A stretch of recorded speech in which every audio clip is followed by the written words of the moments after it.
Hello students, welcome to education academy. मैं हूं गणेश कुमार। आज हम लोग सॉलिड स्टेट लेक्चर 2 स्टार्ट कर रहे हैं। ओके, तो लास्ट क्लास हम लोगों ने क्रिस्टलाइन सॉलिड के बारे में पढ़ा था और एमरफस सॉलिड के बारे में पढ़ा था। ओके, क्रिस्टलाइन सॉलिड हम लोग किसको बोलते थे, है ना। इसको दिखाने का एक ही तरीका था क्या, जिसमें फॉर्मूला होगा उसको हम लोग क्रिस्टलाइन सॉलिड बोलते थे, याद रखने के लिए। ठीक है, मतलब रेगुलर अरेंजमेंट को ही regular arrangement of constituent particles होता था तो उसको हम लोग क्रिस्टलाइन सॉलिड बोलते थे, और इरेगुलर अरेंजमेंट रहेगा तो एमरफस सॉलिड बोलते थे। ओके, पहला लेक्चर को यदि नहीं देखे हैं तो पहले जाकर उसको देखें, तभी ये लेक्चर समझ में आएगा। ओके, और अच्छा लगेगा तो दोस्तों लाइक करना है। ओके, तो स्टार्ट करते हैं हम लोग आज का types of crystalline solid. Okay, तो क्रिस्टलाइन सॉलिड जो है, क्रिस्टलाइन सॉलिड का 4 टाइप्स होता है। ओके, तो 4 टाइप्स है, ionic solid, molecular solid, metallic solid, covalent और network solid. Okay, crystalline solid में हम लोग क्या बोलते हैं, रेगुलर अरेंजमेंट होता है कंस्टिट्यूएंट पार्टिकल्स का, तो ऑफकोर्स ये सब का भी रेगुलर अरेंजमेंट होगा क्योंकि उसी का टाइप्स है। ओके, आयनिक सॉलिड नाम से तो चल रहा है, इसमें जो कंस्टिट्यूएंट पार्टिकल्स होंगे, वो क्या होते हैं, आयन्स। कंस्टिट्यूएंट पार्टिकल क्या हो गया, आयन हो गया। और इसमें जो फोर्स लगेगा या अट्रैक्शन फोर्स लगेगा, अट्रैक्शन फोर्स कैसे, क्या अट्रैक्शन फोर्स होगा, ऑफकोर्स आयंस के बीच जो फोर्स लगता है उसको इलेक्ट्रोस्टैटिक फोर्स बोलते हैं। ठीक है, तो आयनिक बॉन्ड भी बोल सकते हो, हम लोग केमिस्ट्री में बोलते हैं आयनिक बॉन्ड, और इलेक्ट्रोस्टैटिक फोर्स भी बोल सकते हैं, इलेक्ट्रोस्टैटिक फोर्स। ठीक है, तो सिंपल है। आयनिक सॉलिड का डेफिनेशन लिखना चाहें स्टूडेंट्स तो क्या लिखेंगे, the crystalline solid it is the type of crystalline solid in which constituent particles are ions and attraction force between them is electrostatic force. Okay, और आयनिक बॉन्ड, ऐसा भी हम लोग बोल सकते हैं। ठीक है, सिमिलरली है ना। अच्छा, इसमें एग्जांपल क्या क्या हो सकते हैं, जैसे NaCl है ना, NaCl कॉमन सॉल्ट जिसको बोलते हैं, उसका फॉर्मूला था NaCl। Okay, KCl, okay, K2SO4। Okay, तो ये सब जो है, ये सब क्या होते हैं, आयनिक सॉलिड होते हैं। क्रिस्टलाइन सॉलिड तो है ही, साथ साथ आयनिक सॉलिड है क्योंकि इसमें सब में प्लस माइनस आयन है, एक पॉजिटिव आयन एक negative ion, that is cation and anion. Okay, तो constituent particles, CP means constituent particles ions होंगे तो उसको आयनिक सॉलिड बोलते हैं। सिमिलरली मॉलिक्यूलर सॉलिड में क्या होगा, जब कंस्टिट्यूएंट पार्टिकल्स क्या हो जाएंगे, मॉलिक्यूल्स। यदि कंस्टिट्यूएंट पार्टिकल्स क्या हो जाएंगे, मॉलिक्यूल्स, और यहाँ जो फोर्स लगेगा, यहाँ पे जो फोर्स लगता है अट्रैक्शन फोर्स, ओके, यहाँ पे क्या लेंगे, van der Waals force. Okay, van der Waals force. अगर मॉलिक्यूल्स से कंस्टिट्यूएंट पार्टिकल्स क्या होंगे, मॉलिक्यूल्स होंगे, और जो फोर्स लगेगा उसको हम लोग बोलते हैं वंडरवाल फोर्स। ओके, तो इसमें जो हम लोग एग्जांपल लिख सकते हैं जैसा कि H2O, आइस। अच्छा, इसमें भी मॉलिक्यूलर सॉलिड का भी बहुत सारा टाइप हो सकते हैं। ठीक है, जैसा कि polar molecular solid, non polar molecular solid, है ना। पोलर मीन्स है ना प्लस माइनस वाला, जैसे HCl। ओके, HCl जो है पोलर मॉलिक्यूल है ना। H2O ही पोलर मॉलिक्यूल है, लेकिन यहाँ पे हाइड्रोजन बॉन्डेड भी हो सकता है, तो H2O जो हाइड्रोजन बॉन्डेड मॉलिक्यूल है ना, मॉलिक्यूलर सॉलिड कहलाएगा। तो बहुत सारा टाइप हो सकता है। ठीक है, अब हम लोग बात करते हैं इसमें मेटालिक सॉलिड में कंस्टिट्यूएंट पार्टिकल्स क्या होंगे, मेटल्स। कंस्टिट्यूएंट पार्टिकल्स जो है क्या होंगे, मेटल्स।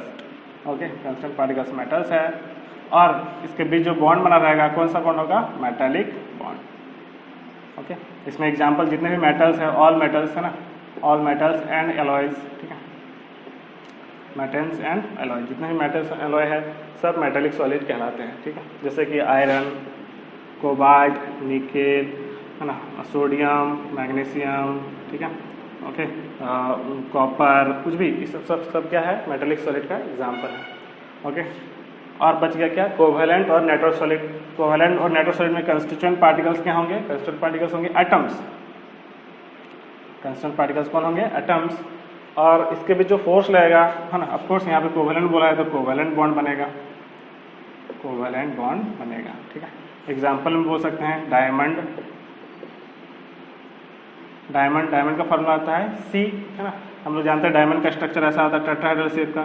ठीक है, हर एक कार्बन जो है टेट्राहेड्रल शेप में अरेंज होते हैं। इस तरीके से फिर इस कार्बन में भी टेट्राहेड्रल, इस तरीके से लॉन्ग चेन होता है, और डायमंड बहुत ही हार्ड भी होता है। ठीक है, बहुत ज़्यादा हार्ड होता है। ठीक है, और ग्रेफाइट भी इसी का एग्जांपल है। ग्रेफाइट में हेक्सागोनल टाइप का लेयर बाय लेयर 11 क्लास में पढ़ चुके हैं, उसका स्ट्रक्चर होता है। ओके, इसके अलावा सिलिकन सिलिकॉन कार्बाइड, ठीक है, इसको हम लोग SiC बोलते हैं। तो ये सब जो है एग्जाम्पल्स है कोवेलेंट और नेटवर्क सॉलिड का, ठीक है, मेटालिक सॉलिड का, ये सब है। तो डेफिनेशन यदि लिखना चाहें तो आप लिख सकते हैं, है ना, क्या आयनिक सॉलिड में क्या लिखेंगे, the crystalline solid in which constituent particles are ions and they and attraction force between them is ionic bond और इलेक्ट्रोस्टैटिक फोर्स, ठीक है, is known as ionic solid. Example का ये लिख सकते हैं।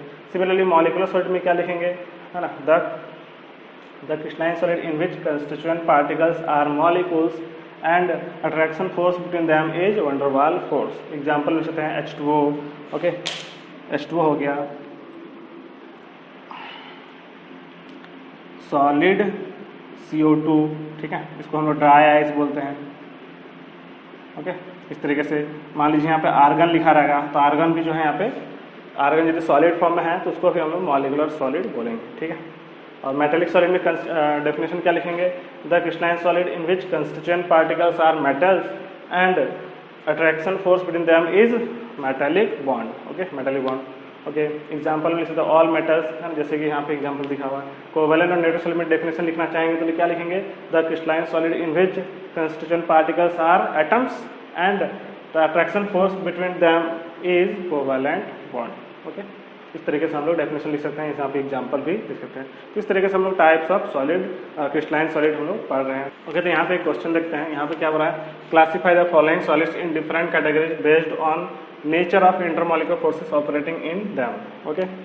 Nature of intermolecular forces, intermolecular force जो है मॉलिक्यूल्स, एटम्स या आयंस के बीच जो फोर्स लग रहा है उसके बेसिस पे, है ना, सॉलिड का टाइप्स के बारे में पूछा है। तो अभी हम लोग पढ़े थे on the basis of attraction, है ना, क्रिस्टलाइन सॉलिड को हम लोग 4 भाग में डिवाइड करते हैं, आयनिक solid, molecular solid, metallic solid and covalent और नेटवर्क सॉलिड, ठीक है। तो आयनिक सॉलिड में कंस्टिट्यूएंट पार्टिकल्स क्या था, आयंस था, है ना। मेटालिक मॉलिकुलर सॉलिड में कंस्टिट्यूएंट पार्टिकल्स क्या था, मॉलिक्यूल्स था, और है ना इसमें जो है molecular van der Waals force लग रहा था, और मेटालिक सॉलिड में मेटल्स था। तो उसके बेस पे हम लोग, है ना, देखते हैं। पोटेशियम सल्फेट, पोटेशियम सल्फेट का फार्मूला क्या होता है, हम लोग जानते हैं K2SO4। ऑफकोर्स यहाँ पे प्लस माइनस है तो कौन सा सॉलिड हो जाएगा, हाँ, आयनिक सॉलिड, ये हो गया आयनिक सॉलिड, ओके। टीन का फॉर्मूला था SN, ठीक है। तो SN जो है वो मेटल है, तो इसको हम लोग क्या बोल देंगे, मेटालिक सॉलिड, ओके। बेंजीन का फॉर्मूला आता है C6H6, ओके। तो इसमें जो है दिख रहा है कि ये एक मॉलिक्यूल है, मॉलिक्यूल पे जो फोर्स लगता है उसको हम बोलेंगे, है ना, van der Waals force, and solid को बोल देंगे मॉलिकुलर सॉलिड। यूरिया फिर से NH2CONH2 फॉर्मूला होता है इसका, यानी फिर से ये मॉलिक्यूल हो गया, फिर मॉलिकुलर सॉलिड। अमोनिया का फॉर्मूला NH3, ये भी मॉलिक्यूल है तो मॉलिकुलर सॉलिड। ये वाटर भी क्या है, एक मॉलिक्यूल है तो molecular solid. Zinc sulphide ZnS, इसको हम लोग प्लस माइनस कर सकते हैं, Zn डबल प्लस और S डबल माइनस, मतलब यहाँ पे 2 आयंस है, देयरफॉर इसको हम लोग क्या बोल देंगे, आयनिक सॉलिड, ठीक है। ग्रेफाइट, हाँ, ग्रेफाइट का फॉर्मूला कार्बन, ये क्या हो गया, हाँ अभी देखे थे, क्या देखे थे, कोवेलेंट और नेटवर्क सॉलिड, कोवेलेंट सॉलिड, ठीक है। रुबिडियम फिर से मेटल हो गया तो मेटालिक सॉलिड। आर्गन अकेले मॉलिक्यूल है तो यहाँ पे मॉलिकुलर सॉलिड, अभी भी देखे थे हम लोग, मॉलिकुलर सॉलिड का एग्जांपल था मॉलिकुलर सॉलिड।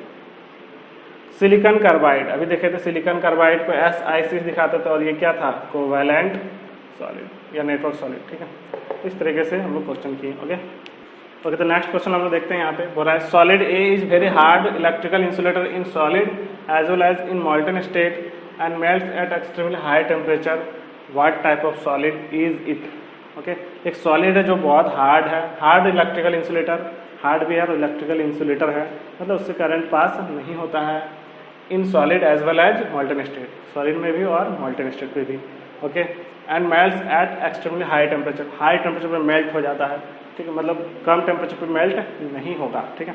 तो बोला कि विच टाइप ऑफ सॉलिड, किस टाइप का सॉलिड है, तो ऑफकोर्स हम लोग जानते हैं डायमंड का एग्जाम्पल रख सकते हैं। डायमंड क्या है, बहुत ही हार्ड होता है और वो बैड कंडक्टर ऑफ इलेक्ट्रिसिटी है, ओके। और वो है ना बहुत ज़्यादा हाई टेम्परेचर पे मेल्ट होगा, देयरफॉर हम लोग एग्जाम्पल कर बोल सकते हैं, एग्जाम्पल यहाँ पे डायमंड है, तो डायमंड किस टाइप का सॉलिड है, अभी हम लोग पढ़े थे डायमंड किस टाइप का सॉलिड है, 4 टाइप्स में, हाँ, कोवेलेंट या नेटवर्क सॉलिड। तो यहाँ पे आंसर क्या हो जाएगा, कोवेलेंट और नेटवर्क सॉलिड। पूछा था किस टाइप का सॉलिड है, तो कोवेलेंट या नेटवर्क टाइप का सॉलिड होगा। एग्जाम्पल हम यहाँ पे लिख सकते हैं डायमंड। ओके, नेक्स्ट क्वेश्चन है आयनिक solids conduct electricity in molten state but not in solid state. Ionic solid like NaCl, okay, NaCl है ना, एक आयनिक सॉलिड है। ये जो है मॉल्टेन स्टेट में जो है कंडक्ट करता है इलेक्ट्रिसिटी, लेकिन सॉलिड स्टेट में NaCl नमक जानते हैं हम लोग एक सॉलिड फॉर्म में है, तो उसमें जो है करंट पास नहीं होगा, ऑफकोर्स नहीं होगा सॉलिड फॉर्म में। लेकिन उसको मान लो कि NaCl है, इसको हम लोग पानी में डुबा देंगे, है ना, पानी मिक्स कर देंगे, तो पानी मिक्स करने से NaCl जो है आयंस टूट जाता है। NaCl किस में टूट जाएगा, Na+ एंड Cl-। तो यहाँ पे जो आयंस है वो फ्री हो गए, है ना, आयंस क्या हो गए, फ्री हो गए, मूव कर सकते हैं। देयरफॉर है ना, हम लोग जानते हैं कि flow of current is the flow of charge, flow of electron. Okay, तो चार्ज फ्री हो गया यहाँ पे, अब यहाँ से इलेक्ट्रिसिटी कंडक्ट कर सकते हैं। देयरफॉर बोल सकते हैं कि NaCl जो है वो सॉलिड फॉर्म में नहीं बल्कि एक्वस फॉर्म में या फिर मॉल्टेन स्टेट में, मॉल्टेन में इसी को पिघला देंगे जैसे लाइक मेटल, है ना, तो मॉल्टेन फॉर्म में भी जो है ये Na+ और Cl- में कन्वर्ट हो जाएंगे। ठीक है, तब जो है ये फ्री हो जाएगा, इसका चार्ज जो है फ्री हो जाएगा, देयरफॉर ये इलेक्ट्रिसिटी कंडक्ट करता है। तो इसमें हम लोग लिख सकते हैं क्या, in molten state ions are free to move, hence they conduct electricity,